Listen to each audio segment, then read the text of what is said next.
Hey guys, day 10. This is the Justice Revolution.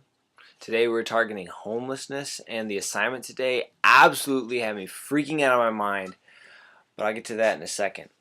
Some of the numbers on homelessness and that really stood out to me today, and the things that made it separate from poverty, because always when I think about homelessness I think of, oh, well, they're poor and that's why they're homeless, but actually the majority of homeless teenagers, the biggest reason that they cite for them being homeless is because they chose to run away, and a lot of times it's because they had some kind of a disagreement with their parent, and as a result they decided to make a rash decision and then just leave the house. So that's one of the biggest reasons why teens are homeless. But it says that the majority of homeless are runaway youth. They're between the ages of 15 and 17. About 3 out of every 100 runaways is between the ages of 10 and 11. That's younger than my littlest brother Caleb. Once again, it's because of the disagreement with the parent or guardian. If they choose to leave home, they are up to 10 times more likely to contract an HIV than non-homeless youth. 1 out of every 7, so 15% of my peers, 1 out of every 7 will choose to run away before their 18th birthday. So my 2 little brothers, if you were to put those 2 together and 5 of their other friends, odds are one of them is going to choose to run away before they even graduate high school. And 5,000 teens, which is about a third of all runaway attempts or runaways, will end up attempting suicide sometime over their life, which just breaks my heart. I don't know why a person would get to that place in their life where they just become so hopeless that they decide, I'm just going to end it. And obviously that person isn't living for a higher calling or for God's glory. It's a very selfish motivation. But it's something that has to be taken seriously. You can't just brush it off and say, oh, well, yeah, it's just the number 5,000. No, 5,000 souls choose to say, life isn't worth it. I'm just going to end it. So ultimately, when you add all those numbers up, it comes out to 528,000 young people are homeless. That's slightly less than the number of people who were killed during the Civil War. It's about a little less than 100,000 less than the Civil War. So when you make that the number that you're comparing it to, it's a massive amount of teens who have chosen to leave the home. And so today, our assignment to help us understand this plight a little bit better was that we had to beg for food from someone. And it couldn't be a friend. We just had to go up and ask them to feed us, which I don't know about you, but I was really uncomfortable with that. The idea of having to humble myself and say, hey, would you please, would you give me a couple bucks, or will you buy my food? Or will you give me food? That's just, you don't do that. You don't do that in America, but we were asked to. So after freaking out about it for almost 3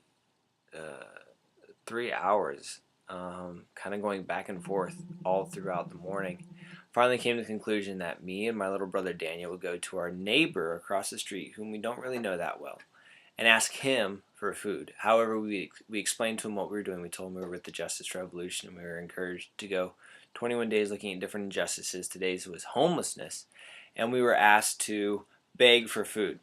So instead of actually just receiving the food, we decided that we would take that food and we would actually give it to a real homeless person, because we did have food at the house. I have the ability to eat, whereas someone living on the streets, they don't have that ability. And I also chose to fast that meal and spend some time in prayer for the homeless, that God would not only bring them peace but also give them vision and give them self-worth again. And in a sense, I kind of sacrificed my meal. So in our debrief session, just kind of looking at what does God have to say about the homeless. And we read Mark 14, where Jesus has a woman who chooses to break a jar of really expensive perfume and begin to put it on his feet. And some of the people there just start flipping out on her and saying, hey, what are you doing? We could have sold that and just for like 300, I forget what the measurement was, but it would have been like just thousands of dollars. We could have sold that bottle of perfume for just thousands of dollars and given that money to the poor. But Jesus rebukes them and says, look, you will always have the poor with you, but you won't always have the Son of Man. I will eventually leave, but the poor will always be there. He's implying that we as the church, we need to take care of the poor. There's always going to be poor, and it's our job as the church to provide for their needs and to meet their needs, and also help them get back up on their feet. From talking to the lady that was homeless last week, I have a better understanding that one of the biggest problems that homeless people face is the fact that they completely lost their sense of self-worth. They don't feel like they have any dignity left. And something that we really need to help them in their rehabilitation to coming back to normal life is that they do have self-worth, that they are made in the image of God. Whether they're white, black, they live in a home, they don't live in a home, it doesn't matter.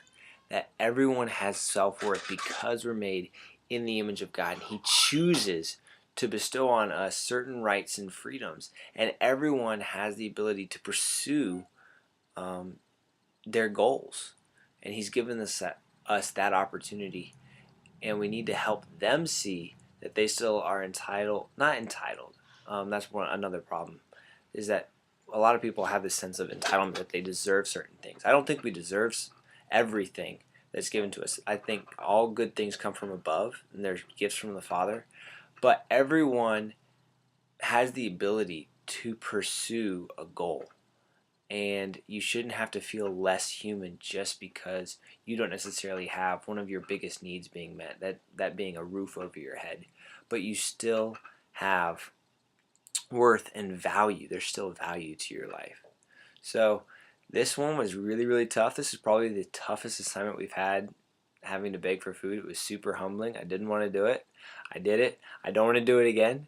And I'm just glad that I actually had this experience, and look forward to tomorrow because it can only get easier, right? End of day 10.